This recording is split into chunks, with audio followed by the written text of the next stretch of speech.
घटना चक्र में ब्रेक के बाद आपका स्वागत है और अगला एजेंडा जिस पर हम चर्चा करने जा रहे हैं, नई सरकार के 60 दिन पूरे हो गए हैं। अच्छे दिन के क्या कुछ संकेत मिल रहे हैं? क्या अच्छे दिन आएंगे? जिस वादों पर सरकार आई थी, क्या वाकई में वो दिन आएंगे? इसी मुद्दे पे हम बातचीत करते हैं। तमाम खास मेहमान हमारे साथ मौजूद हैं और इस 60 दिन पूरे होने पर प्रधानमंत्री नरेंद्र मोदी ने एक नई वेबसाइट भी लॉन्च की है। जी हां, MyGov मेरी सरकार के नाम से वेबसाइट लॉन्च की है। आम आदमी सरकार के साथ जुड़ सके, अपनी बातें रख सके और अपनी सलाह, अपनी राय शुमारी कर सके। तमाम मुद्दों को लेकर के वो आकर के वॉलंटरी काम कर सके सरकार के साथ। ये तमाम विकल्प उसमें दिए गए हैं। लेकिन इस वेबसाइट के लॉन्च पर क्या कुछ कहा है प्रधानमंत्री ने इन 60 दिन पूरे होने पर? आइए इस वेबसाइट के बारे में और सरकार के विजन के बारे में आइए सुनते हैं क्या कुछ कहा उन्होंने। देश की जनता ने जो ये नई सरकार चुनी, उसको आज 60 दिन पूरे हुए हैं।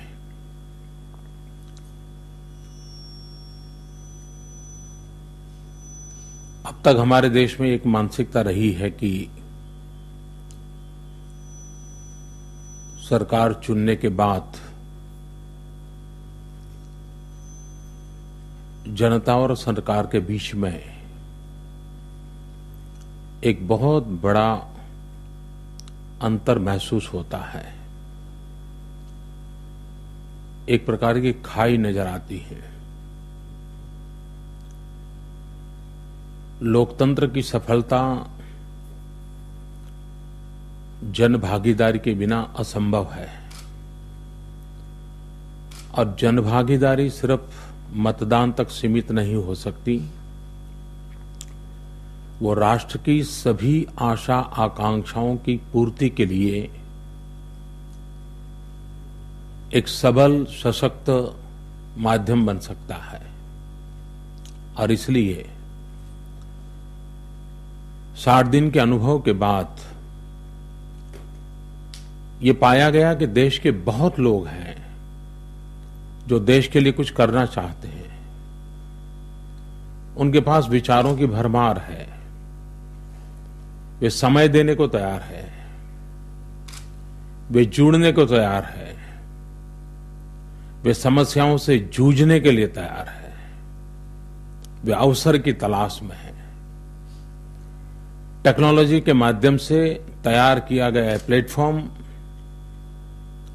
हिंदुस्तान के या हिंदुस्तान के बाहर रहने वाले, भारत का कल्याण चाहने वाले हर व्यक्ति के लिए एक बहुत बड़ा अच्छा अवसर है, एक माध्यम है। ये एक शुरुआत है और मुझे विश्वास है कि सभी देशवासी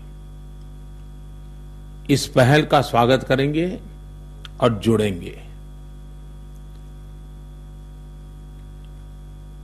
कुछ जो विषय आपके सामने रखे हैं वो प्रारंभ के लिए हैं, लेकिन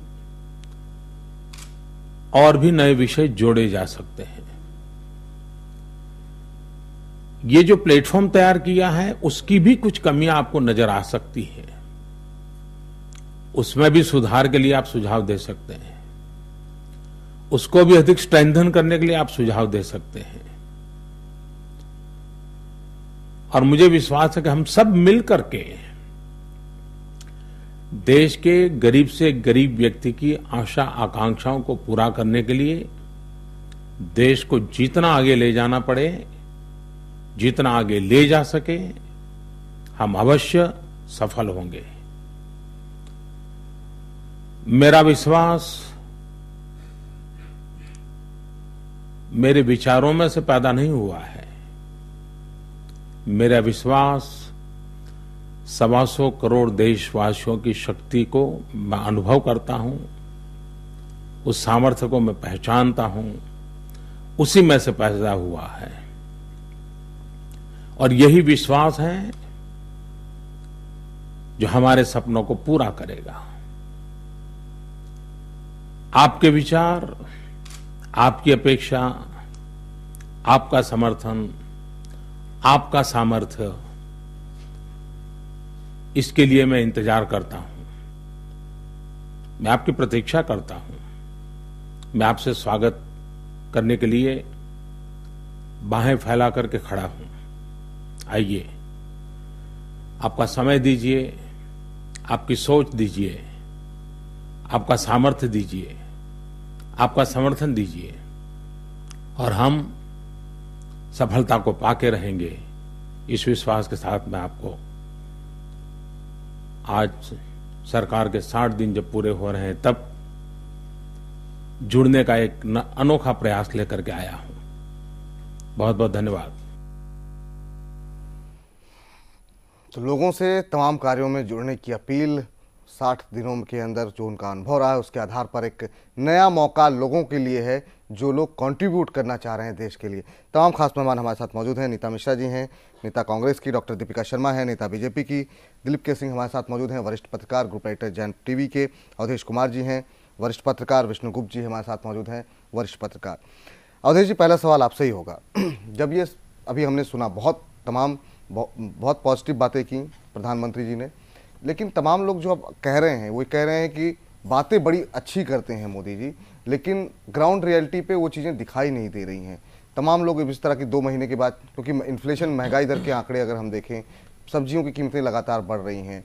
इसके अलावा जो सीज फायर, आज विजय दिवस भी है, आज के दिन भी हम देख रहे हैं जम्मू कश्मीर में जिस तरह की घटना हुई है और लगातार सीज फायर का उल्लंघन हो रहा है। अच्छे दिनों की बात थी, क्या जो विज़न है, हालांकि 2 महीने बहुत कम समय होता है किसी को भी जज करने के लिए, आगे आने वाले समय में 60 दिन को आप कैसे जज कर रहे हैं और आगे आने वाले समय को आप किस तरीके से देख रहे हैं इस सरकार के लिए? देखिए, आपने स्वयं कहा कि 2 महीना किसी के संपूर्ण मूल्यांकन के लिए, समग्र मूल्यांकन के लिए पर्याप्त नहीं हो जाता है, लेकिन एक दिशा और दशा का जरूर सटीक आकलन किया जा सकता है सरकार को देख के। बिल्कुल। देखिए, जिस प्रचंड प्रवाह में और बिल्कुल सामूहिक असीम उम्मीदों और आकांक्षाओं के आवेग ने नरेंद्र मोदी को प्रधानमंत्री पद पर आरूढ़ किया है, उसमें सरकार के एक एक क्षण को लोग मानते हैं कि कुछ न कुछ विशेष होना है। ये एक माहौल देश में है। वो मानते हैं, देखना चाहते हैं कि मोदी सरकार ने जो कुछ कहा वो कितनी जल्दी साकार हो सकता है। तो इसलिए एक चमत्कार की उम्मीद थी। तो वो जो कसौटी है वो थोड़ा अव्यवहारिक कसौटी है, जिसको कि मोदी के समर्थकों में भी मैं देख रहा हूं, जो कि सोशल मीडिया में जिन लोगों ने अभियान चलाया था, उन लोगों ने जिस ढंग से अब शब्दों का और सरकार के खिलाफ प्रयोग शुरू किया है, वही बता रहा है कि किस ढंग से मोदी सरकार को लेकर उनके समर्थकों के अंदर में माहौल बना है। लेकिन अगर आप मेरे से पूछेंगे तो मेरा धैर्य अभी खत्म नहीं हुआ है।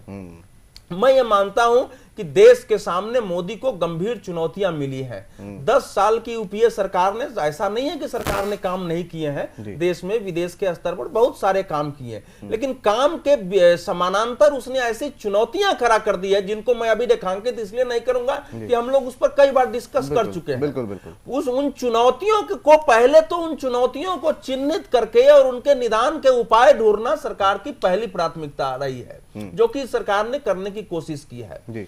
लेकिन देश के अंदर और देश के बाहर दोनों स्तरों पर अगर हम मूल्यांकन करते हैं तो जिसको आप कह रहे हैं कि बोलते बहुत ज्यादा है, तो मोदी और बहुत अच्छा है, नहीं, मोदी और मनमोहन में अभी 2 महीने तक एक समानता आ गई है कि मनमोहन सिंह को भी मौन मोहन सिंह कहा जा रहा था और नरेंद्र मोदी भी इन 2 महीनों में लगभग मौन मोदी हो गए हैं, क्योंकि वो बोल ही नहीं रहे हैं। दिक्कत ये आ रही है, चाहे अभी हम लोगों ने चर्चा की है।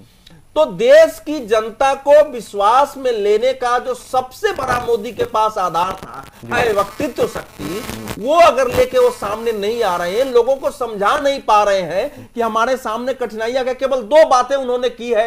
एक तो पणजी में उन्होंने कहा कि हमको कड़े कदम उठाने पड़ेंगे, और 1 महीना पूरा होने पर उन्होंने ब्लॉग लिखा कि लोगों को हनीमून पीरियड मिलता है, मुझे तो 24 घंटे का भी हनीमून पीरियड नहीं दिया गया।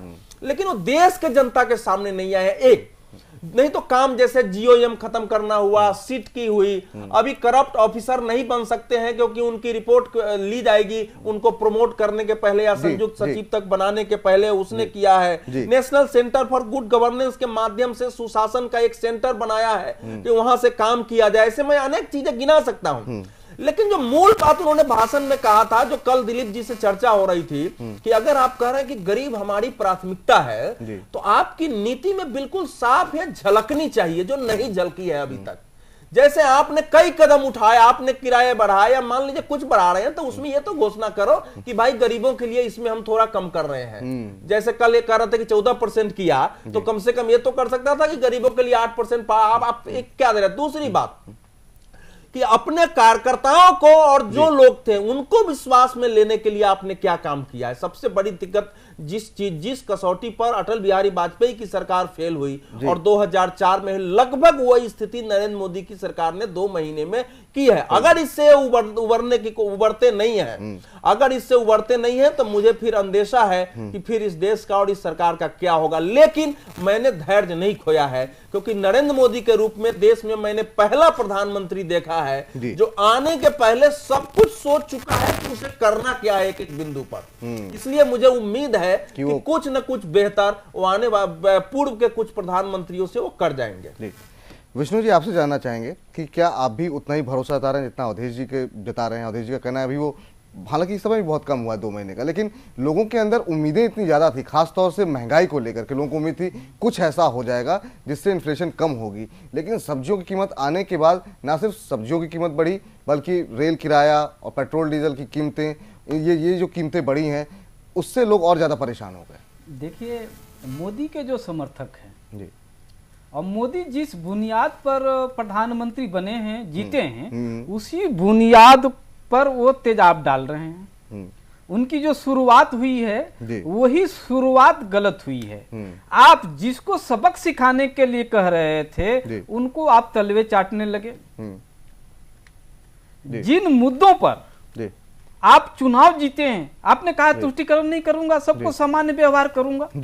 आपने संस्कृत के लिए आपने जो है संस्कृत के लिए 1 पैसा भी जो है बजट में नहीं रखा। और मदरसे की शिक्षा जहां पर जिहाद होता है उसकी उसी में कह रहा हूं ना, उस पर आपने 100 करोड़ रुपया रखा।